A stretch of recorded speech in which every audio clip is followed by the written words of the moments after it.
I've seen a lot of change, been through a lot of সবাইকে শুভেচ্ছা জানাই। এই কারণেই শুভেচ্ছা জানাই যে আমরা যারা মাস্টারমশাই তাদের কাছে ছাত্রছাত্রীরা হচ্ছে ভগবান। অর্থাৎ আমার কথাবার্তা, আমার আচার আচরণ যদি তোমাদের তৃপ্ত করে, তোমাদেরকে ঋদ্ধ করে, তোমাদেরকে আনন্দ দেয়, তবেই মনে করব যে আমার এই সান্ধ্য বাসর এটা সফল। But question is that in a formal class there is ample scope to provide some specific information regarding a specific paper, subject or anything else maybe. But এই ধরনের একটা interactive session I think it would be better to create a an environment just like আড্ডা। আমিও সেটাই ভীষণ পছন্দ করি যে আমরা পরস্পরের কাছে, যেটা আমরা টু ওয়ে ট্রাফিক বলি কমিউনিকেশনের ক্ষেত্রে, যে একটা আড্ডার পরিমণ্ডলে ঠিক যেভাবে আমার ভাবনাটা আমি এক্সপ্রেস করব, ঠিক ডেফিনেটলি আমিও এক্সপেক্ট করব আমাদের যারা এখানে আছো ছাত্রছাত্রীরা, তারাও ঠিক তাদের ভাবনাটা যদি একইভাবে প্রকাশ করে, প্রয়োজন পড়লে থামিয়ে দেবে আমাকে, স্যার এক্সকিউজ মি আমি কিছু বলতে চাই, তাহলে আমার মনে হয় যে বেশ একটা জমজমাট হবে। আর নতুবা একটা মেয়ার লেকচার সেশন আমি ঠিক কোনোদিনই লাইক করি না, যে আমি বলে গেলাম ছাত্রছাত্রীরা শুনে গেল, এটা ঠিক আমি কোনোদিনই পছন্দ করিনি, আজও করি না এবং আগামী দিনেও করব না। সেই জন্য আমি এই সান্ধ্য বাসরটাকে কিন্তু সেই দৃষ্টিভঙ্গিতে দেখছি। যদিও টপিকটা এমন গাল ভরা একটা নাম দিয়েছে তোমাদের স্যার যে এসব বড় উচ্চ মার্গের চিন্তা, আমি অত উচ্চ মার্গের লোক নই। আমি চেষ্টা করব একটু গল্পের ছলে সবার সঙ্গে মিলেমিশে যদি কিছু ধারণা দেওয়া যায়। প্রশ্নটা হলো যে এই বিষয়টা নিয়ে হঠাৎ এত মাতামাতির কারণটা কি? বিশেষ করে আমাদের ভারতবর্ষের পরিমণ্ডল, বিষয়টা তো নতুন নয়, হয়তো চর্চার পরিসরটা ছিল না, কিন্তু ইতিহাস যদি ঘাটি, ইতিহাস ঘাটি মানে আমরা যে সমস্ত ইতিহাস শব্দটা ছাপার অক্ষরে যে সমস্ত জায়গায় আমরা পাই, সেখানে কিন্তু এই শব্দটার প্রয়োগ আমরা কোথাও দেখিনি। এখন শব্দের প্রয়োগ না থাকলেই যে তার অস্তিত্ব ছিল না এমনটা তো নয়, অস্তিত্ব ছিল। কেন ছিল, কিভাবে ছিল, একটু বললেই বোঝা যাবে। যে ধরা যাক লক্ষ কোটি বছর, এই যে লক্ষ কোটি বছর আগে যখন মানুষ জঙ্গলে ছিল, তথাকথিত যে আধুনিক যে সভ্যতা, তার বিকাশ কতটা ঘটেনি। মানুষ সভ্য ছিল, কারণ আজকের পরিমণ্ডলে যা দেখছি তাতে এটা কতটা তৃপ্তি দেবে আমি জানি না, সুতরাং সেটা আমি ইউজ করছি না। সেখানে মানুষ শিকারে যেত, বন্য জন্তুদের শিকার করত, চতুর্দিক থেকে বন্য জন্তুটাকে ঘিরে ধরত, তারপরে তাদের হাতে তৈরি যে সমস্ত অস্ত্র, কাঠের টুকরো, সেটাকে ঘষে ঘষে ছুঁচলো করা, পাথরের টুকরো, সেটাকে ছুঁচলো করা, বা বড় বড় পাথর, এসব নিয়ে বলশালী মানুষ তারা ঘিরে ধরলো পশুটিকে, সবাই মিলে অ্যাটাক করলো, একসাথে চতুর্দিক থেকে পশুটিকে মারলো, হত্যা করলো প্রাণের দায়ে, তারপরে আস্তে আস্তে তার প্রসেস করলো, উদরপূর্তি যেটাকে বলি, খিদে নিবারণ করলো। তাহলে এই যে সামগ্রিক যে কর্মকাণ্ড, এটা কি হঠাৎ করে হলো? তা তো নয়। আগের দিনকে একটা মিটিং হয়েছে, আলোচনা হয়েছে, তুই এটা নিবি, তুই এটা নিবি, চতুর্দিক থেকে ঘিরে ধরবি, তারপরে জন্তুটাকে আমরা ধীরে ধীরে এক জায়গায় আসবো, অ্যাটাক করব, সবাই মিলে একসাথে অ্যাটাক করব যাতে চলতে না পারে, নড়তে না পারে।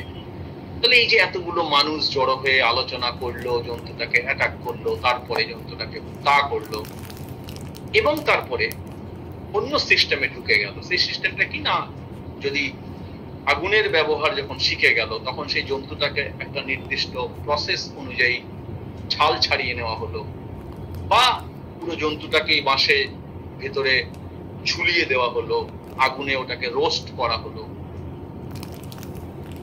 এখন যেটা আমরা বারবিকিউ খাই বা আহার করি, যাই বলি না কেন, তুমি দেখো এমন ভাবার কারণ নেই যে ওটার মধ্যে একটা পরিকল্পনা ছিল না, ওটার মধ্যে একটা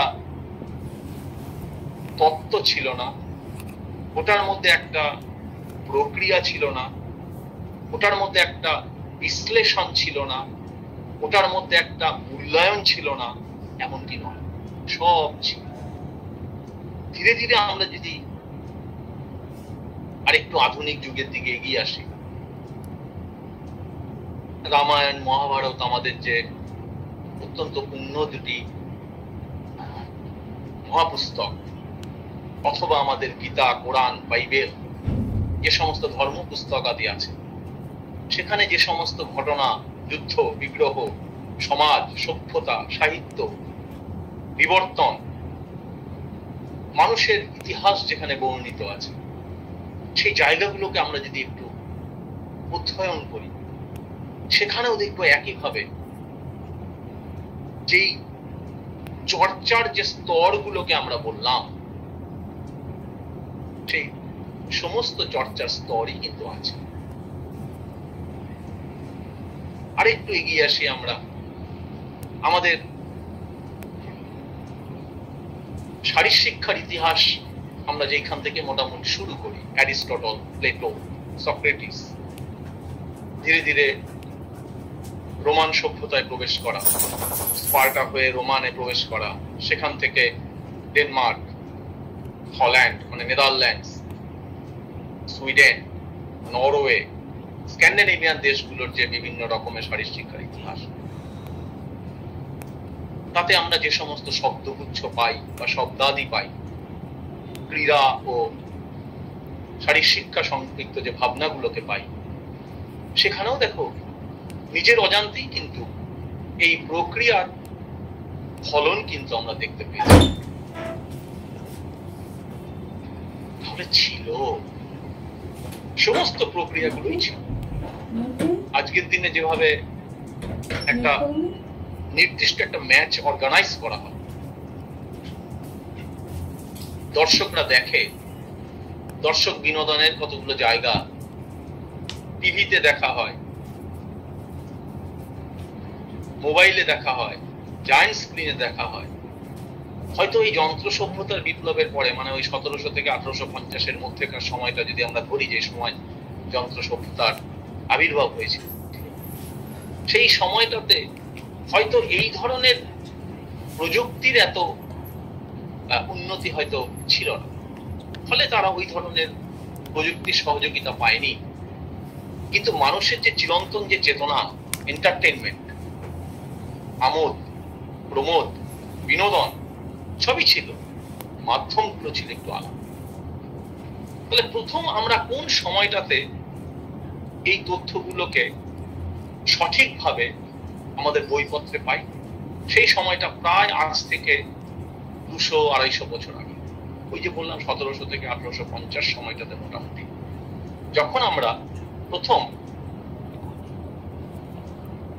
দুটো শব্দ পাই, ক্লাসিক্যাল ইকোনমিক্স, অর্থনীতিবিদরা প্রথম এই শব্দটাকে নিয়ে একটু খেলা করে। মানে আমি এই জন্যই বলতে চাইছি যে একটা শব্দ ধীরে ধীরে তার ওজন বাড়ে, বহুল ব্যবহারে শব্দটার অস্তিত্ব যখন খুব ফার্ম হয়, কঠিন হয়, তখন সেই শব্দটা স্থায়ীভাবে, পাকাপাকি ভাবে সাহিত্যের পাতায় বা আমাদের পড়াশোনার যে পাতা, সেখানে স্থান পায়। তাহলে এই যে ম্যানেজমেন্ট শব্দটা ওই সময়টাতে যখন নাড়াচাড়া হতে শুরু করলো, প্রথম এই শব্দটাকে নিয়ে খেলা করলেন অ্যাডাম স্মিথ, বিখ্যাত অর্থনীতিবিদ।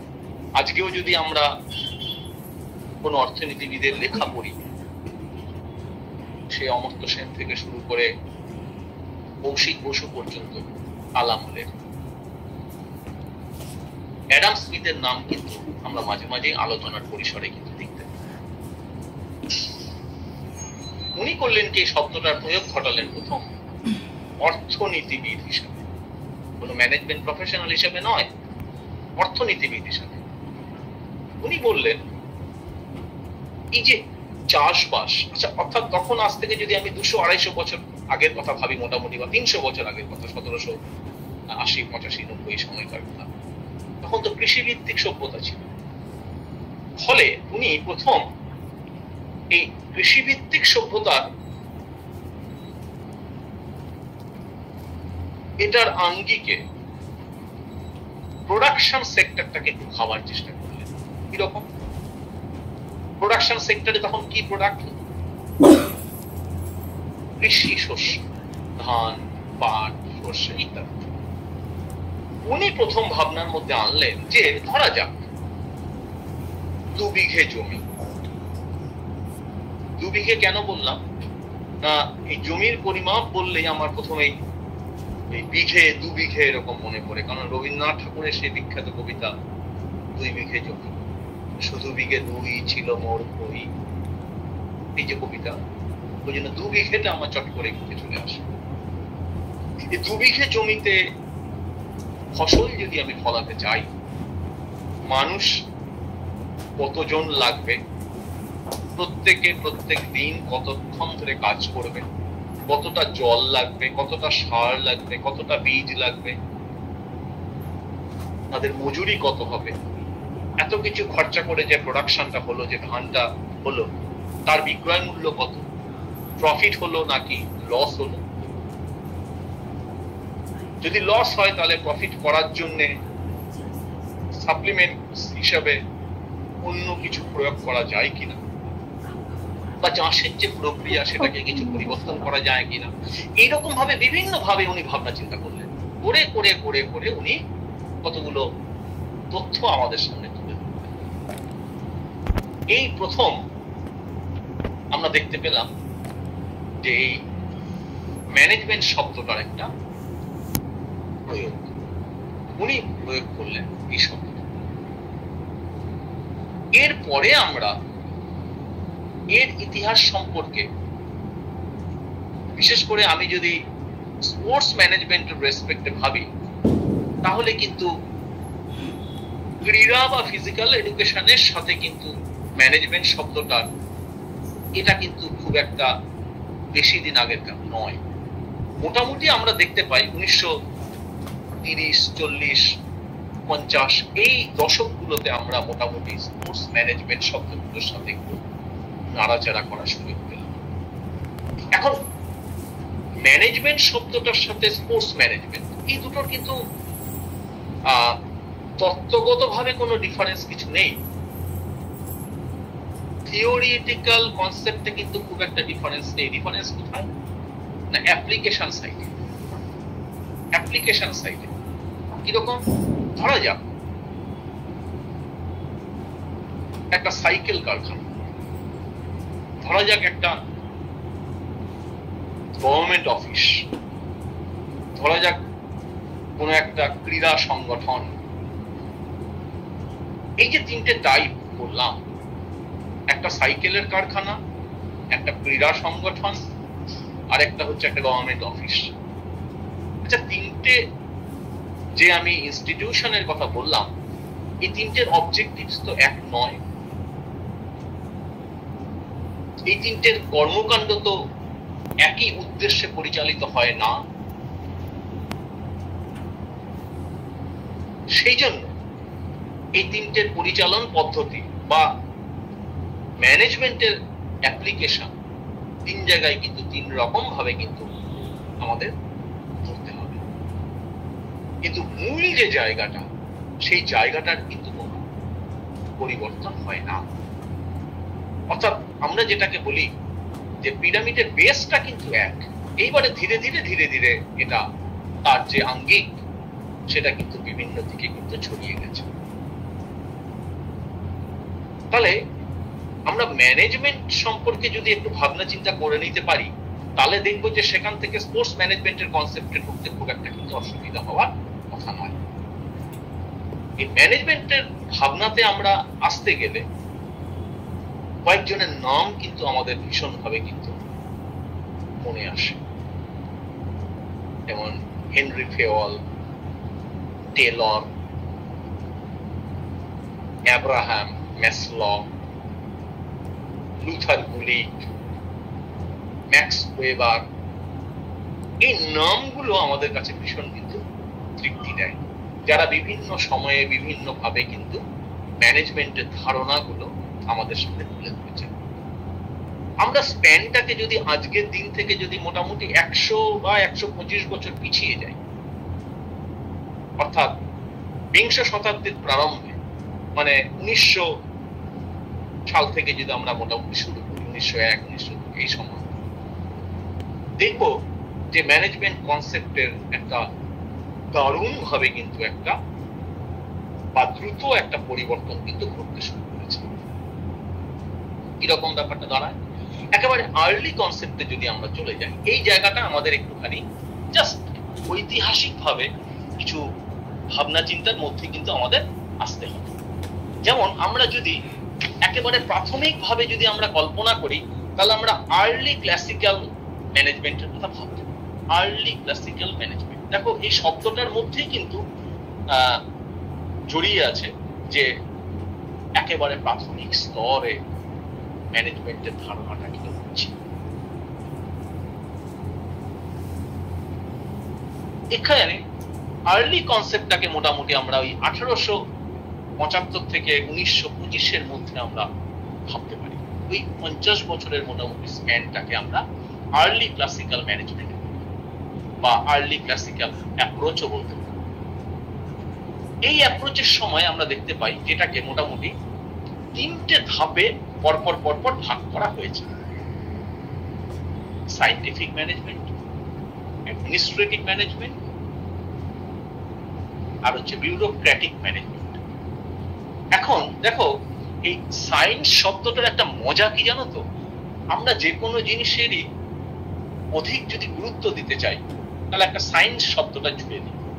সায়েন্টিফিক মানে বিজ্ঞান সম্মত, অর্থাৎ বিজ্ঞানকে না জুড়লে যেন ব্যাপারটার একটা ওয়েটেজ থাকে। শুধু আর্ট বললে এই কেমন যেন শোনায়, ঠিক ঠিক ভালো লাগে না, কিন্তু সায়েন্টিফিক অ্যাপ্রোচ বাস, এই ব্যাপারটা কিন্তু অনেকটাই যেন তৃপ্তি দেয়, আনন্দ দেয়, যে না না জানি কি বলা। এই জায়গাটাতে একটা কন্ট্রাডিকশন তৈরি করলো ম্যানেজমেন্ট কনসেপ্ট। কিরকম? এখানে বললো বিজ্ঞানের অর্থাৎ সায়েন্সের যে ক্যারেক্টারিস্টিক্স আর আর্টস এর যে ক্যারেক্টারিস্টিক্স, এই দুটোকে মিক্সড করে এর একটা আলাদা একটা অ্যাপ্রোচ তৈরি। আর্লি ক্লাসিক্যাল অ্যাপ্রোচ প্রথম এই সায়েন্টিফিক ম্যানেজমেন্টের কনসেপ্টটাকে মার্কেটে নিয়ে আসে। সায়েন্টিফিক মানেটা কি? সিম্পলি যে একটা এম্পিরিক্যাল থট থাকবে, একটা কজাল ইফেক্ট থাকবে,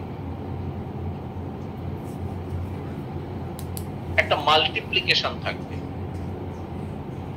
একটা ডিরেক্ট কমিউনিকেশন থাকবে, অ্যাডিং ভ্যালু থাকবে। অর্থাৎ দুইয়ের সঙ্গে কিছু যোগ করলে পরে সেটা কিন্তু বাড়বে, কখনই কমবে না। দুইয়ের সঙ্গে যদি 1 যোগ করি তাহলে 3 হবে, দুইয়ের সঙ্গে যদি 0.1 যোগ করি তাহলে 2.1 হবে। এইরকম ভাবে ক্রমশ বাড়বে রেজাল্ট। এবারে বাড়ার পদ্ধতিটা নানান রকম হতে পারে।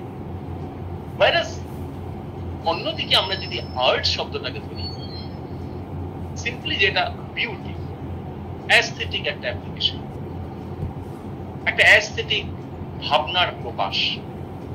সেটা কিন্তু সবসময় তোমার বিজ্ঞানের ধারণা দিয়ে তোমার কিন্তু বিচার করা যাবে।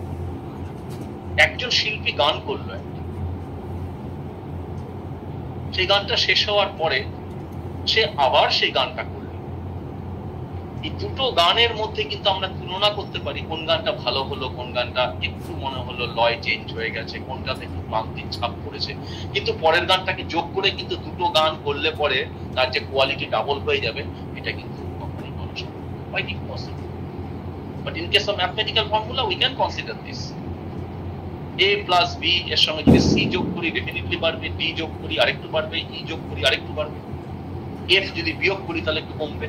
But directly you can consider that whether that particular summation is increasing or the subtraction is increasing, like that. কিন্তু এখানে কিন্তু সেটা বলার কোনো উপায় নেই। ম্যানেজমেন্ট করলো কি এই এক্সাক্ট সায়েন্স আর এই এক্সাক্ট আর্ট এটাকে মিশিয়ে একটা নতুন শব্দের ধারণা দিল, দ্যাট ইজ ইনএক্সাক্ট সায়েন্স। অর্থাৎ ভাবনাটা আমার আর্টিস্টিক হবে, অর্থাৎ নলেজ অ্যাকুইজিশন হবে সাইন্টিফিক, অর্থাৎ তার মধ্যে একটা প্রায়োগিক একটা দিক থাকবে, এক্সপেরিমেন্টেশন থাকবে। আমরা যা কিছু তথ্য আহরণ করব না কেন তার মধ্যে একটা পরীক্ষা থাকবে, একটা নিরীক্ষা থাকবে, একটা বিশ্লেষণ থাকবে, তারপরে তার মূল্যায়ন, অবজারভেশন থাকবে, এক্সপেরিমেন্টেশন থাকবে, ইভালুয়েশন থাকবে, তারপরে তার অ্যাকসেপ্টেন্সটা তৈরি হবে। আমরা যে কাজগুলো করি, একবার যে পথে গিয়ে ঠকেছি আমরা কি সেই পথে আর যাই? কখনই যাই না, চেঞ্জ করি। কিন্তু সেই ভুলের পরিমাণটা যদি অল্প হয় তখন দেখবো তার সাপ্লিমেন্ট হিসাবে আমি কিন্তু অন্য কিছু যোগ করতে পারি। হেঁটে গেলে 10 মিনিট লাগে, রিক্সায় গেলে 5 মিনিট লাগে। আর্থিক স্বাচ্ছন্দ্য যদি থাকে তাহলে তাড়াতাড়ি যেতে ডেফিনেটলি আমি রিক্সা করব। যদিও এটা একটা ভাবনা, কিন্তু পুরোপুরি বিজ্ঞানসম্মত ভাবনা, এ বিষয়ে কোনো সন্দেহ নেই। তাহলে এই যে প্রসেস বা প্রক্রিয়া, যে কোনো ধরনের প্রক্রিয়ার মধ্যে দিয়ে আমরা যখন এগোই, সেটা কিন্তু it's a mixture of arts and science. এটাই ম্যানেজমেন্টের মূল কথা। অর্থাৎ আমার যেটা আমার যেটা অবজেক্টিভস, যেটা আমি অর্জন করতে চাই, সেই পথ যেটা হবে সেটা হবে শিল্প আর বিজ্ঞানের একটা সম্মিলন। আর্লি ক্লাসিক্যাল অ্যাপ্রোচে সায়েন্টিফিক কনসেপ্ট কিন্তু এই ধারণাই আমাদের সামনে তুলে ধরে। কিছু কিছু এক্সপেরিমেন্ট, এই লয়ের যে উদ্গাতা F.W. টেলর, তিনি কিন্তু আমাদের এই ধারণাটা যখন দিলেন তখন ছোট ছোট এক্সপেরিমেন্ট করলেন। এক্সপেরিমেন্টগুলো কি মজার দেখো, আজ থেকে ধরা যাক প্রায় 125 বছর আগের কথা বলছি।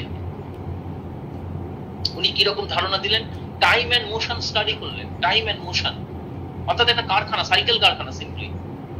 সেইখানে কি করলেন? টাইম এন্ড মোশন স্টাডি মানে হচ্ছে যে একটা সাইকেল করতে কতক্ষণ সময় লাগছে এবং একটা সাইকেল একজন কতটা সময়ে তৈরি করছে, এরকম বিভিন্ন ভাবে উনি স্টাডি করলেন।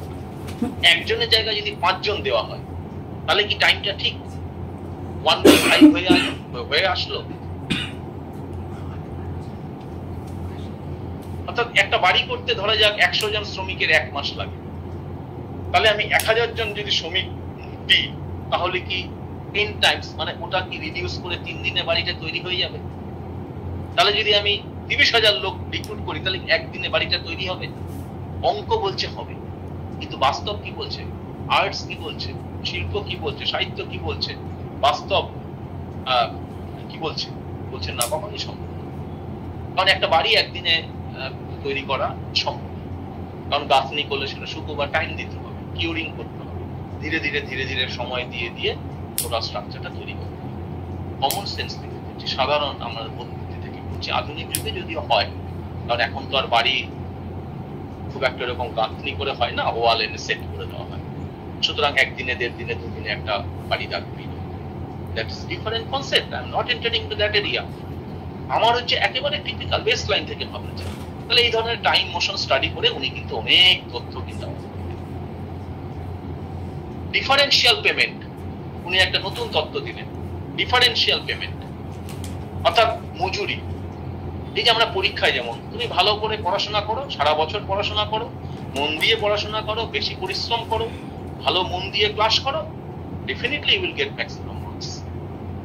তাহলে পেমেন্টের ক্ষেত্রে একই, যে বেশি কাজ করবে, যে বেশি প্রোডাকশন দেবে, তাকে প্রোডাকশন বেনিফিট দেওয়া হবে, তার ওয়েজেস বাড়িয়ে দেওয়া হবে। কারণ তখন স্যালারি সিস্টেম আসেনি, তখন ওয়েজেস বলা হতো, তার ওয়েজেস বাড়িয়ে দেওয়া হবে, তাকে প্রোডাকশন বেনিফিট দেওয়া হবে, ইত্যাদি ইত্যাদি। অর্থাৎ সবই একই রকম মাইনে, সবাই একই রকম পাবে না। যার যেরকম কোয়ালিটি, যে যেরকম প্রোডাকশন দেবে, সে সেরকম মাইনে পাবে। আজকে যেমন আমরা দেখি মাইনে পাওয়ার ক্ষেত্রে বিভিন্ন রকম স্তর আছে, এক একটা লেভেল ক্রস করে গেলে সে এক এক রকম মাইনে পাবে। Drastic reorganisation and supervision, third, উনি আরেকটা দিকে স্টাডি করবেন, ড্রাস্টিক রিঅর্গানাইজেশন এন্ড সুপারভিশন। অর্থাৎ কাজ কিরকম ভাবে করছে, ঠিকঠাক করছে কিনা, ঠিক পথে যাচ্ছে কিনা, এটাকে সুপারভাইজ করতে হবে। উনি প্রথম আমাদের এই কনসেপ্ট গুলো দিলেন। দেখো এই তথ্যগুলো কিন্তু আজকের দিনে আমরা ভীষণভাবে ফলো করি। Scientific recruitment and training, scientific recruitment and training, উনি বিজ্ঞানসম্মত হবে। দেখো সে বিজ্ঞানসম্মত। আচ্ছা, শুধু রিক্রুটমেন্ট বললে কি অসুবিধা ছিল? না, সায়েন্টিফিক রিক্রুটমেন্ট, তাহলে বেশ ব্যাপারটা একটুখানি জমাদার হয়। প্রশ্নটা হচ্ছে ওই যেটা বললাম তোমাকে, সায়েন্সের যে কতগুলো ক্যারেক্টারিস্টিক্স আছে, রিক্রুটমেন্টের সঙ্গে সেই ক্যারেক্টারিস্টিক্স গুলো যদি জুড়ে দিই, তাহলে অনেকটাই বেনিফিটটা আমাদের বেটার। তাহলে ট্রেনিং দিতে হবে এবং সঠিক মানুষকে নির্বাচন করতে হবে। ওই কাজটার জন্য কে উপযুক্ত, ওই কাজটা কে পারবে, সেই কোয়ালিফিকেশনটা দেখে তাকে রিক্রুট করা হয়। আর যদি প্রয়োজন পড়ে তাহলে তাকে নতুন ভাবে ট্রেনিং দিতে হয়, তাকে ওই কৌশলটাকে শেখাতে হয়। বিশেষ করে যন্ত্র বিপ্লব যখন ঘটলো, যন্ত্র সভ্যতা যখন চালু হলো, তখন কিন্তু এটা ভীষণ উপযোগী হলো। কোনো একটা মেশিন অপারেট করতে হবে, চালাতে হবে, তাকে ট্রেনিং দিতে হবে। আজকের দিনে যেটা আমরা ভীষণভাবে দেখি, দক্ষ মানুষ যারা বিভিন্ন ধরনের এই ধরনের আইটিআই সেক্টরে, যারা নাকি বিভিন্ন ধরনের ছোট ছোট ছোট ছোট ট্রেনিং নেয়, তারা এই ধরনের ছোট ছোট সেক্টরে কিন্তু চাকরিতে ঢুকে পড়ছে। ফ্রেন্ডলি কোঅপারেশন, উনি বললেন যে একটা ফ্রেন্ডলি কোঅপারেশন থাকতে হবে, সবার সঙ্গে সবার একটা সখ্যতা থাকতে হবে। মনের মিল না থাকলে, একটা ইউনিটি না থাকলে পরে কিন্তু কোনো অবজেক্টিভসে কিন্তু সফলভাবে কিন্তু ধরা যাবে না। এইভাবে উনি ধীরে ধীরে ধীরে ধীরে এগিয়ে আসলেন সায়েন্টিফিক অ্যাপ্রোচের একটা কনসেপ্ট নিয়ে। এরপরে যেটা আসলো, সায়েন্টিফিক অ্যাপ্রোচের পরে যেটা আসলো, সেটা হচ্ছে অ্যাডমিনিস্ট্রেটিভ ম্যানেজমেন্ট। অ্যাডমিনিস্ট্রেটিভ ম্যানেজমেন্টের মজাটা হচ্ছে যে সাধারণভাবে দেখবে দুটো শব্দ আমাদের মধ্যে খুব বিভ্রান্তি সৃষ্টি করে, অ্যাডমিনিস্ট্রেশন, ম্যানেজমেন্ট, বা অ্যাডমিনিস্ট্রেটর বা ম্যানেজার। মাথায় রাখবো আমরা যে এই বিষয়টা এমনই, যেহেতু ইনএক্সাক্ট সায়েন্স, ডিরেক্টলি আমরা কিন্তু ডিফারেন্সিয়েট করতে পারবো না, একদম ফার্মলি কিন্তু আমরা কখনোই কিন্তু বলতে পারবো না। Yes, Ria Sinha, yes, very nice, very nice, thank you. বলো Ria, what you want to সে?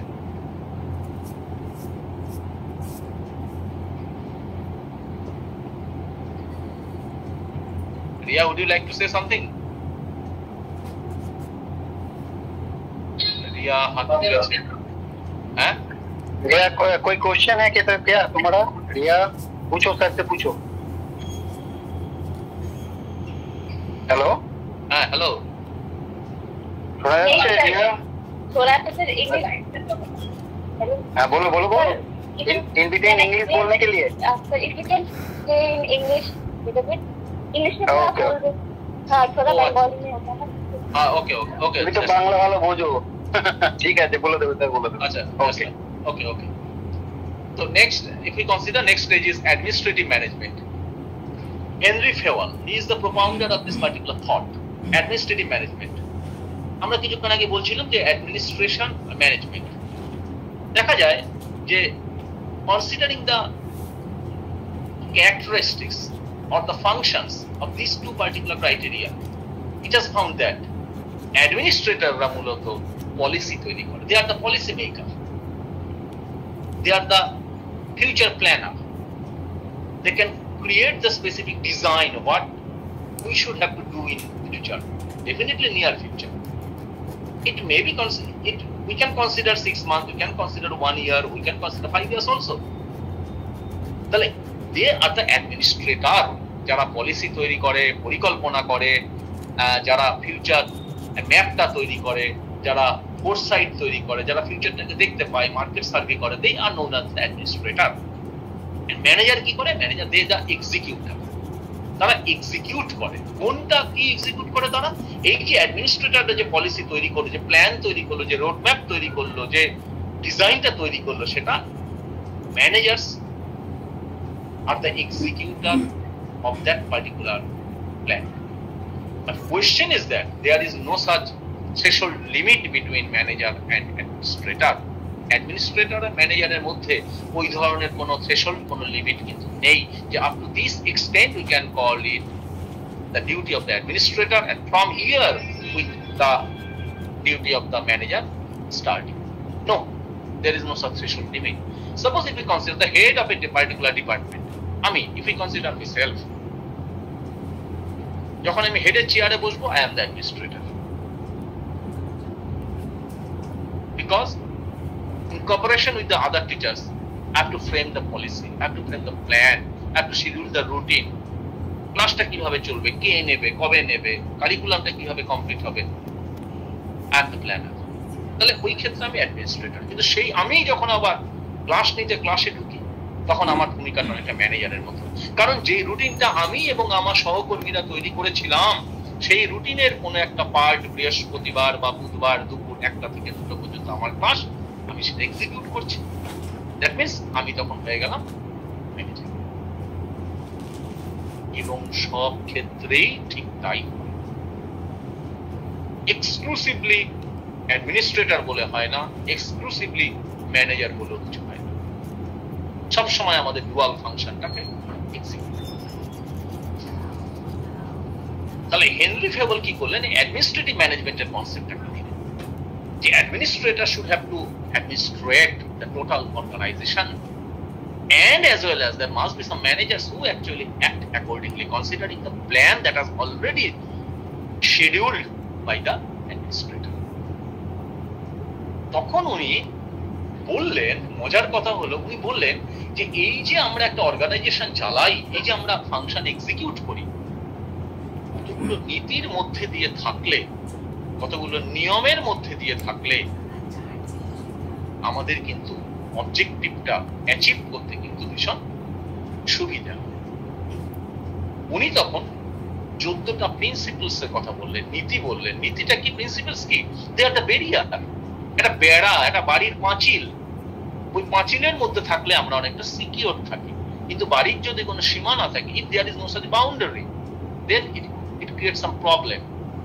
প্রতিবেশীর সঙ্গে ঝামেলা ঝঞ্ঝাট থেকে শুরু করে, সিকিউরিটি থেকে শুরু করে, we have to face several others problem. সেই জন্য নীতি যদি আমরা মেনটেন করি, this নীতি doesn't indicate the ethical values only, it is simply the discipline. That discipline is not only to maintain the or obey the order of the teacher or the superior authority, no, not that. শৃঙ্খলা মানে হচ্ছে এক্ষেত্রে আমি কি করব, what I have to do, আমি কি করব সেটা আমার মনের ভেতর থেকে, ভাবনা থেকে, চিন্তা থেকে, সাবকনসিয়াস মাইন্ড বলো, কনসিয়াস মাইন্ড বলো, you should have to follow that. This is simply the শৃঙ্খলা। একটা শৃঙ্খলা চাপিয়ে দেওয়া, পিঞ্জরের মধ্যে থেকে কিন্তু শৃঙ্খলা হয় না। You should have to realize that yes, I have to obey that. এই রিয়েলাইজেশনটা যদি হয়, হ্যাঁ আমি বিশ্বাস করি, আমি অন্তর থেকে বিশ্বাস করি, আমি কনসিয়াসলি বিশ্বাস করি, I believe that yes, I must have to obey that, আমাকে ওটা অবশ্যই মানতে হবে, মান্যতা দিতে হবে, তাহলে আমারও উন্নতি, ডেভেলপমেন্ট প্লাস অর্গানাইজেশনও ডেভেলপমেন্ট। এই ভাবনা থেকে উনি 14টা প্রিন্সিপলস এর কথা বললেন। সমস্ত প্রিন্সিপলস লাইন দিয়ে বলার এখানে কোনো দরকার নেই, একটা দুটো চারটে পাঁচটা আমি এক্সাম্পল দিই। যেমন he first authorised that particular term division of work. Why division of work? Because মাথায় রাখতে হবে যে যখন সামগ্রিকভাবে আমরা একটা বড় ভাবনার দিকে যাই, তখন মাল্টি ডাইমেনশনাল অ্যাক্টিভিটির কথা আমাদের ভীষণ মাথায় আসে। মাল্টিটাস্কিং আজকের পৃথিবীতে যেটা ভীষণ ইম্পর্টেন্ট। একটা মানুষ একরকম কাজ করলে তার খুব একটা কিন্তু ডেভেলপমেন্ট হবে না। Multitasking is very important, but that is very dangerous also. That is very dangerous also. তুমি খেতে খেতে যদি টেলিভিশন দেখো, সেটা কিন্তু স্বাস্থ্যবিদরা বলছেন যে ডাইজেস্টিভ সিস্টেমে কিন্তু একটা প্রবলেম আসতে পারে, বাট এটাই তো স্বাভাবিক। সারাদিন পরে ফ্যামিলির সাথে বসে বসে একটু টিভিটা চালানো রইল, যেখানে সুনীল নারায়ণ বল করছে আর সেখানে আমি ওই বন্ধ করে ডিনারের টাইম হয়েছে বলে ডিনার করতে যাব, হয় কখনো? তাহলে দুটোকে অ্যাসিমিলেট করতে হবে। We should have to assimilate this two. টিভিটা দেখবো কিন্তু টিভি যেন আমাকে না দেখে। আমি টিভির খেলাটা গিলবো কিন্তু টিভির খেলাটা যেন আমাকে না গেলে, অর্থাৎ আমি কি খাচ্ছি তার টেস্ট যেন পাই, তার টেস্ট যেন পাই। ওটা নুন কম হয়েছে না বেশি হয়েছে, ভাত খাচ্ছি না রুটি খাচ্ছি, ডাল খাচ্ছি না তরকারি খাচ্ছি, এই স্বাদটা যদি আমি পাই এবং তার সাথে খেলার স্বাদটা যদি পাই, তাহলে কিন্তু মাল্টিটাস্কিং যে আমরা যে কথাগুলো আজকে ইউজ করছি তার কিন্তু ফুল বেনিফিটটা পাওয়া যাবে। তো ডিভিশন অফ ওয়ার্ক মানে যে সব কাজে একজন মানুষ কখনো দক্ষ হতে পারে না। তাহলে বিভিন্ন ভাবে একটা টোটাল একটা কাজকে বিভিন্ন ভাগে ভেঙে দাও এবং এক একটা ভাগের সঙ্গে অভিজ্ঞ উপযুক্ত মানুষকে সেই দায়িত্বটা দাও। তাহলে if we consider different sub committee, that is nothing but divide the whole program or segregated the whole program into different meaningful and chronological part. Excuse me, আমি ওটাকে একটু ধরে বলি। তাহলে কি বললাম যে মিনিংফুল, সিনক্রোনাইজ, chronological part একটা সাব কমিটির ভূমিকা তো তাই। Field sub committee, food sub committee, transport sub committee, inaugural sub committee, তুমি দেখো সেই মানুষগুলোকে আমরা দিই যারা ওই ফিল্ডের সঙ্গে সম্পৃক্ত। They are saturated with that particular function. তার মানে তো তাই ডিভিশন অফ ওয়ার্ক। উনি কিন্তু এই কথাটা ফার্স্ট আমাদের বললেন। অথরিটি আর রেসপন্সিবিলিটি আরেকটা ভীষণ ইম্পর্টেন্ট জায়গা, যে শুধু রেসপন্সিবিলিটি দিলে হবে না, তাকে পাওয়ার দিতে হবে, অথরিটি দিতে হবে। আবার সাথে সাথে আমি অথরিটি দিলাম, তাকে সাব কমিটি চেয়ারম্যান করলাম, কিন্তু কোনো রেসপন্সিবিলিটি দিলাম না। আমি যেহেতু ফিজিক্যাল এডুকেশন টিচার, সুতরাং অ্যাথলেটিক্স এর ব্যাপারটা তো আমার জানা আছে, সুতরাং আমি একটা ফিল্ড সাব কমিটি করেছি, তার চেয়ারম্যান করেছি জিওগ্রাফির টিচারকে। কেন? জিওগ্রাফির টিচার আমি যখন স্কুলে জয়েন করিনি, prior to that particular joining, he was assigned to do that particular activity. তাহলে সেই মানুষটাকে আমি দায়িত্ব দিলাম, অথচ আমি যেহেতু অ্যাথলেটিক্স এর ওস্তাদ, আমি দেখা গেল ওই নির্দিষ্ট দিনে আমি ছড়িয়ে ঘুরিয়ে যাচ্ছি, সেই মানুষটা কিন্তু দেখবে একটুখানি অস্বস্তি বোধ করবে, ইনসাল্ট ফিল করবে। সুতরাং authority must be accompanied with responsibility. Without authority, responsibility has no such importance, and vice versa also. উনি বললেন remuneration is very important. অর্থাৎ একটা মানুষকে তুমি যদি কাজ করাও, তাকে কিন্তু মজুরি দিতে হবে। উপযুক্ত মজুরি না দিলে কিন্তু সে মানুষটি কিন্তু কাজের মোটিভেশন পাবে না। ফলে কাজের যে গুণগত মান, the quality of that particular job definitely decreases. উনি অর্ডার বললেন, উনি ডিসিপ্লিন বললেন, উনি ডিসেন্ট্রালাইজেশন বললেন, এই ধরনের প্রচুর কথা বললেন। এসপিরিট ডি কর্পস একটা ভীষণ ইম্পর্টেন্ট ফ্রেঞ্চ টার্মিনোলজি, যেহেতু হেনরি ফেওল নিজে ছিলেন ফরাসি মানুষ, ফ্রান্সের মানুষ ছিলেন, প্যারিসের, ওই জন্য উনি এই শব্দটাই রেখেছেন, এসপিরিট ডি কর্পস। এবং আজও আমরা এই শব্দটাকে এইভাবেই দেখি, that is nothing but team spirit. Scientific ম্যানেজমেন্টে যেটা টেলর যেটা দেখিয়েছেন, যে কোঅপারেশন, প্রত্যেকের সাথে গুড ফেইথ, গুড ফিলিংস, ঠিক এইখানেও উনি ওই কথাটাই বললেন, টিম স্পিরিটের কথা। তাহলে এইভাবে উনি অ্যাডমিনিস্ট্রেটিভ ম্যানেজমেন্টের দিকে হেনরি ফেওল আমাদের কিছু কথা বললেন। এরপর আমাদের ম্যাক্স ওয়েবার আসলেন মঞ্চে। ম্যাক্স ওয়েবার মঞ্চে উঠে কি বললেন? বিউরোক্রেসি, যে শব্দটা আমরা অনেকে শুনেছি। উনি লিডারশিপ কোয়ালিটির কথা বললেন। তিনটা টাইপের leader, born leader, traditional leader, আর হচ্ছে বিউরোক্রেটিক লিডার। বর্ন লিডার মানে কিরকম? আমাদের Netaji Subhash Chandra Bose. That means what I want to say that there is a specific leader and all the members of that particular organization just obey the word of the leader. তারা শুধু সেই লিডারের কথা অক্ষরে অক্ষরে পালন করবে। That is one kind of dictatorship, benevolent dictatorship. উনি এই একটা ক্লাসের কথা বললেন। আরেকটা কি? Traditional leader, that means hereditarily you are the leader, বংশগতভাবে যে লিডার, এক প্রজন্ম থেকে আরেক প্রজন্মের হাতে লিডারশিপ চলে এসছে।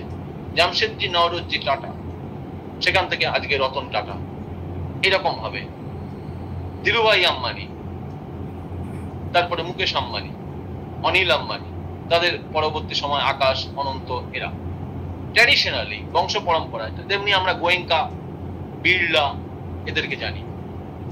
লাস্ট হচ্ছে বিউরোক্রেসি। বিউরোক্রেসি কি বলছে? বিউরোক্রেসি বলছে এই যে আমাদের আইএএস কনসেপ্ট, ডব্লিউবিসিএস কনসেপ্ট হচ্ছে বিউরোক্রেটিক কনসেপ্ট, অর্থাৎ এদেরকে তৈরি করা হয়, এদেরকে তৈরি করা হয়।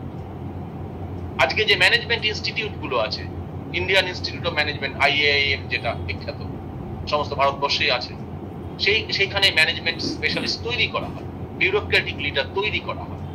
আমরা আগে দেখতাম যে managers are born not made, manager নাকি বা লিডার এদের নাকি তৈরি করা যায় না। এখন বলছি যে না, এদেরকেও ট্রেনিং দিয়ে তৈরি করা যায়, দে are the bureaucratic leader.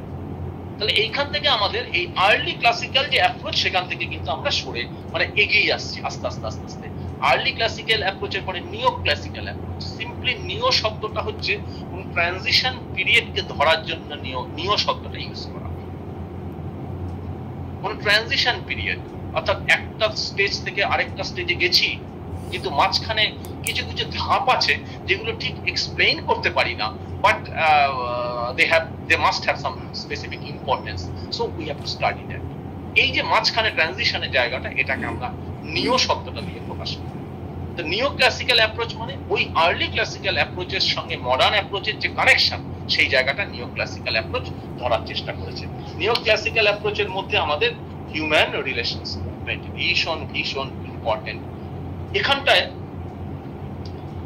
Elton মেও ফার্স্ট আমাদের এই কনসেপ্টটা দিলেন। কিরকম দেখো ভালো করে, আমরা যদি ম্যানেজমেন্টের আর্লি ক্লাসিক্যাল অ্যাপ্রোচে থাকতাম, বা যদি একটু ভাবনা চিন্তা করি আরেকবার, scientific approach, administrative approach, bureaucratic approach, সবকটাতে দেখো আমাদের প্রসেস, টাইম, কোয়ান্টিটি, প্রোডাকশন, এইগুলোকে নিয়েই কিন্তু আলোচনা করা হয়েছে।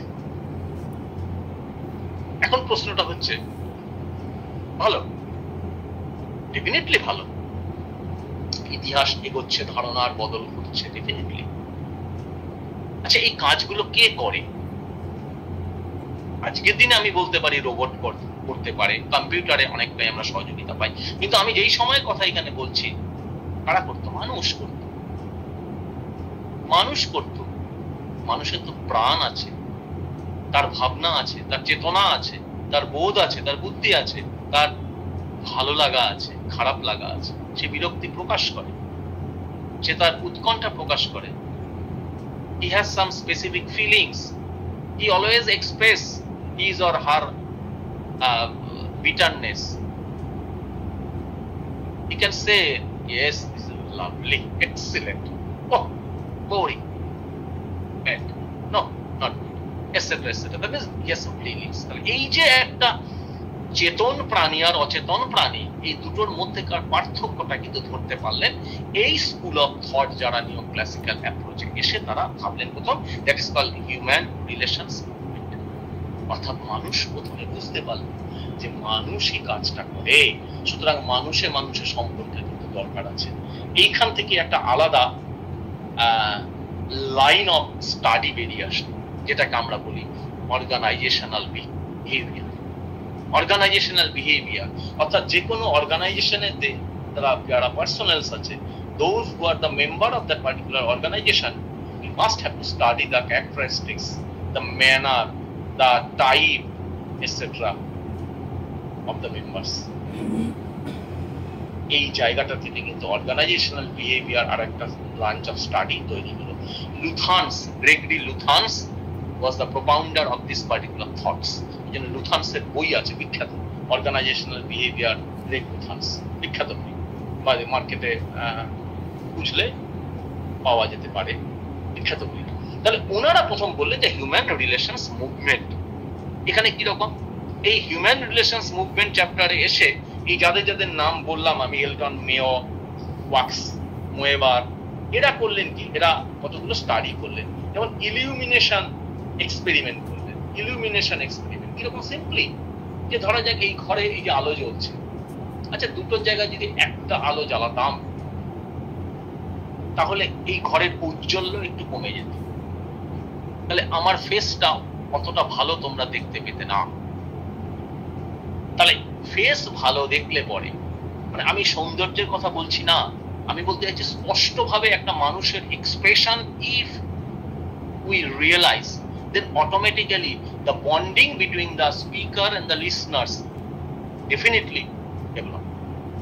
It creates some strong bonding between the listeners and the speakers. উনি বললেন যে এই যে কারখানা 8-10 জন কর্মী কাজ করছে, আচ্ছা লাইট, পাখার বাতাস, জানলার বাইরে সানলাইট, ভেতরের বাল্বের লাইট, এইগুলো প্রোডাকশন সেক্টরে কোন রকম এফেক্ট ফেলে কিনা? Definitely they got very interesting result. Yes, these different external factors influence the production quantity and as well as quality also. শুধু প্রডিউস করলেই তো হবে না, ঘন্টার পর ঘন্টা হাজার হাজার প্রোডাক্ট, তার কোয়ালিটি তো মেনটেন করতে হবে ডেফিনেটলি। সেই কোয়ালিটিও কিন্তু মেনটেন করা যায় যদি এই ধরনের পরিবেশের গুণগত মান যদি ভালো হয়।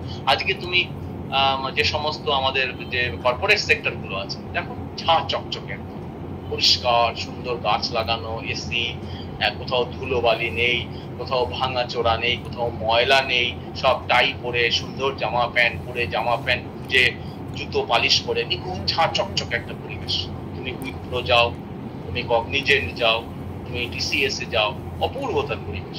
প্রাইভেট হসপিটাল গুলোতে যাও, সেখানেও একই কেস। প্রাইভেট অফিস গুলোতে যাও, সেখানে একই কেস। অর্থাৎ তার একটা ইফেক্ট আছে।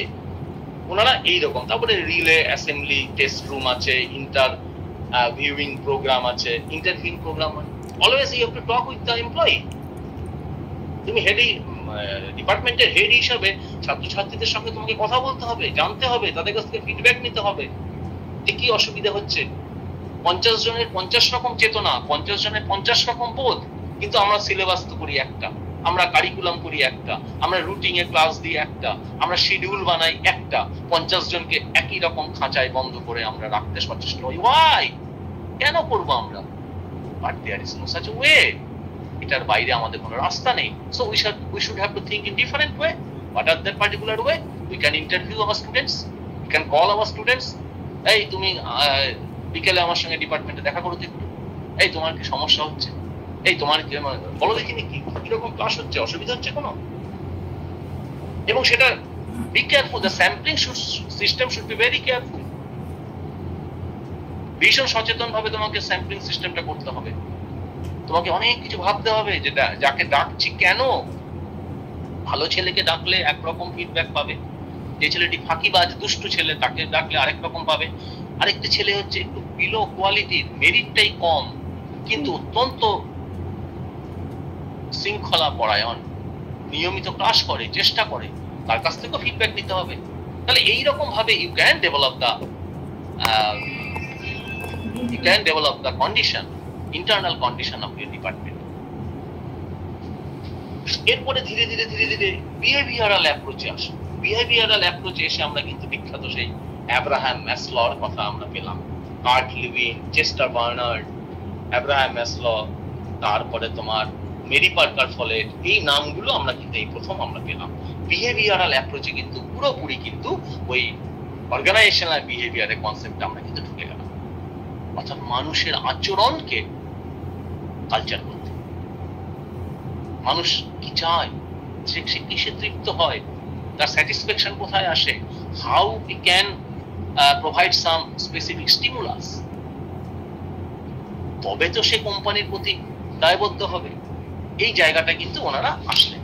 ধীরে ধীরে কিন্তু আমরা এগোচ্ছি। এটা কিন্তু 6 দশক 7 দশকে চলে এসেছি আমরা। এরপরে সিস্টেম অ্যাপ্রোচে ঢুকছি আমরা, মডার্ন অ্যাপ্রোচে ঢুকে গেলাম। মডার্ন অ্যাপ্রোচের মধ্যে কোয়ান্টিটেটিভ অ্যাপ্রোচ। কোয়ান্টিটেটিভ অ্যাপ্রোচ কি? সিম্পল রিসার্চ, স্যাম্পলিং করো, ডেটা নেও, অ্যানালাইসিস করো, তারপরে তার রেজাল্ট, তার ফিডব্যাক দিয়ে নতুন ভাবে প্রসেসটাকে ডেভেলপ করো। এটা হচ্ছে তোমার quantitative approach. Operation research, OR যেটাকে আমরা বলি, প্রথম শুরু হলো। তারপরে চলে আসলো সিস্টেম অ্যাপ্রোচ। অর্থাৎ আমরা তো সিস্টেমের দাস, একটা সিস্টেমকে মান্যতা দিতেই হয়। সিস্টেম না মানলে কিন্তু তুমি হারিয়ে যাবে। আবার if you have enough talent, then you can start a definite system that is also acceptable. Innovative idea. আজকে স্টার্ট আপ বিজনেস গুলো যা করছে ইনোভেটিভ আইডিয়া করছে, সিস্টেমের বাইরে গিয়ে নতুন ভাবে ভাবতে শেখাচ্ছে, যেটা আমরা ভাবতে পারি না, অবাক লাগে মাঝে মাঝে। কিন্তু সেই জায়গাগুলো কি প্রমোট করা হচ্ছে? সিস্টেম অ্যাপ্রোচ, সিস্টেম অ্যাপ্রোচের পরে আসছি আমরা ধীরে ধীরে ধীরে ধীরে ওপেন ক্লোজ, এটা দরকার নেই, contingency approach, the last part of modern management system. সেখানে কি বলা হচ্ছে? এই যে অপারেশনাল রিসার্চ করা হলো, এই যে সিস্টেম অ্যাপ্রোচের কনসেপ্টে ঢোকা হলো, there is no stipulated process, বিধিসম্মত কোনো প্রসেস সিঙ্গল ওয়েতে থাকতে পারে না। It must be associated with some other process, other system. So there must be some alternatives. And the decision making system is very very important. আমরা কেন সিদ্ধান্ত নিই? সিদ্ধান্ত কেন নিতে হয় আমাদের? Why we should have to take decision? কেন না সেখানে অল্টারনেটিভ ওয়ে আছে। যদি অল্টারনেটিভ কোনো ওয়ে না থাকতো তাহলে আমাদের ডিসিশন নেওয়ার কোনো মানেই হতো না, কারণ একটাই পথ, আমাকে সেই পথে যেতে হবে। কিন্তু যখনই অনেকগুলো পথ থাকে তখন আমাকে ভাবতে হয় কোন পথে গেলে আমার সুবিধে হবে, কোন পথে গেলে আমার খরচা কম হবে, কোন পথে গেলে আমার সময় কম লাগবে, এনার্জি কম খরচা হবে, তখনই আমার ডিসিশন নিতে হয়। তাহলে decision making system is very important. এই কন্টিনজেন্সি অ্যাপ্রোচ আমাকে দেখালো যে নানান সিস্টেমের মধ্যেও আমার কিন্তু একটা সিস্টেমকে ফলো করতে হবে। মডার্ন সিস্টেম এই জায়গাটায় এসে কিন্তু আমাদের মোটামুটি শেষ ধারণাটা দিল যে contingency approach is the last management concept considering the gradual development of management. আমি এই জায়গাটাতে এসে ফার্স্ট পার্টটা শেষ করলাম। পুরো যেভাবে ম্যানেজমেন্টটা এগিয়েছে, ম্যানেজমেন্ট কনসেপ্ট, সেটা এখানে এসে শেষ হলো।